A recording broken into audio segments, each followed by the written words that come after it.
All right, so this will be the first video in a series of videos in which I'm going to take a look at some common training methods and explain how and why they're effective from a muscle building perspective.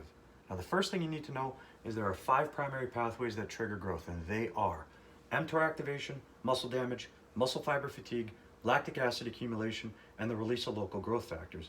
Now, you can trigger growth through any of these pathways, but the more of these pathways that you trigger without overworking your capacity to recover, the greater the potential growth. Now, the first method I want to talk about real quick is cluster training.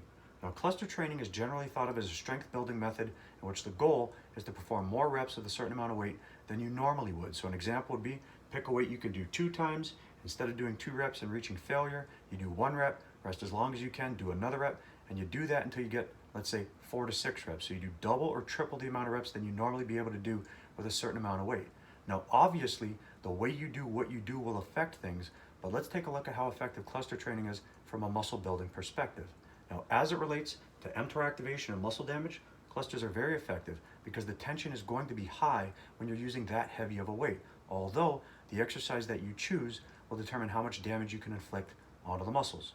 As it relates to muscle fiber fatigue, clusters are extremely effective. You're taking each set to failure and beyond, sometimes multiple times. And as it relates to lactic acid accumulation and the release of local growth factors, clusters aren't effective at all, especially if you're doing 1 rep every 15 to 20 or 30 or even 45 seconds and only doing 4 to 6 total reps per set. Now, in the next video, we'll take a look at the rest pause and the double rest pause method.